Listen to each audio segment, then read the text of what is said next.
On a une très bonne recherche en France, et j'en veux pour preuve les prix Nobel, les classements divers et variés. Donc on a une très bonne recherche académique, et tout particulièrement dans les sciences du vivant. Je pense que les freins, et ce qu'on essaye d'améliorer en travaillant avec Avicent, à travers l'ARIS, mais aussi d'autres organisations et d'autres moyens, c'est vraiment de rapprocher ces deux mondes qui, pour des raisons obscures, se sont un peu séparés. Il y avait les sciences nobles, la recherche fondamentale, et de l'autre côté, le pratico-pratique de l'industrie pharmaceutique. Je pense que, honnêtement, on a beaucoup progressé sur ces 10 dernières années. Donc je pense que ça va dans la bonne direction, mais il y a encore des efforts à faire.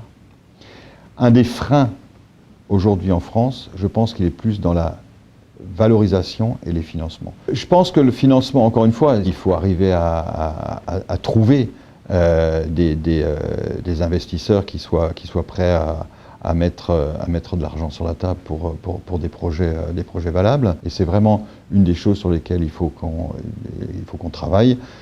Donc des organismes ont été mis en place, du style des SAT. Je pense que les gens travaillent mieux ensemble.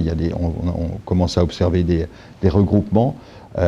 Mais encore une fois, on est sur des cycles longs, compliqués, avec une forte attrition. Et donc il faut absolument arriver à trouver des financements sur le long terme et des gens qui sont prêts à prendre des risques. Mais je pense que la différence avec les anglo-saxons vient aussi du fait que les chercheurs doivent être beaucoup plus proactifs et envie d'être entrepreneurs au-delà de faire de la science fondamentale. Alors il faut des chercheurs fondamentaux, mais je pense là aussi il y a encore trop de différenciation faite entre le chercheur et l'entrepreneur, l'homme d'affaires. On a des grands entrepreneurs en France, mais on n'en a pas assez.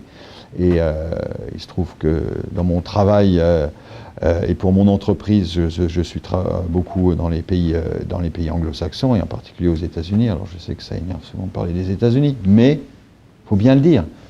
Les chercheurs, les très bons chercheurs, dès qu'ils ont passé le stade post-doc, vont essayer de valoriser leurs découvertes et vont essayer potentiellement de monter des entreprises derrière. Alors, évidemment, avec des prises de risques. En France, on est peut-être plus,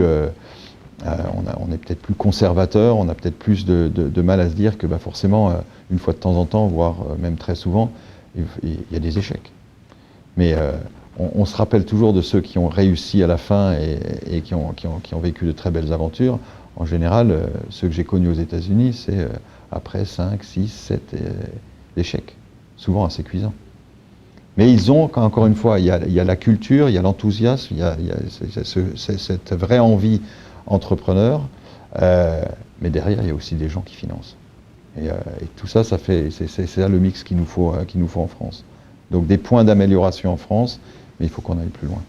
Un message de synthèse pour moi, c'est j'espère qu'au plus haut niveau de l'État, les sciences du vivant vont continuer à être considérées comme un des vrais enjeux stratégiques pour la France. Je pense qu'on a une carte à jouer qui est exceptionnelle. Les industries pharmaceutiques n'ont pas toujours eu, et les industries de santé en général n'ont pas toujours eu très bonne réputation, donc c'est peut-être ça qui nous a mis un petit peu des grains de sable dans les rouages, mais j'espère et je pense que c'est en train de changer grâce à certains des efforts stratégiques qu'on fait, le CSIS, le CSF, pour qu'on travaille mieux ensemble. Mais il faut qu'il y ait une vraie envie au plus haut niveau de l'État que ça fait partie des fleurons de l'industrie française et qu'on a une véritable carte à jouer.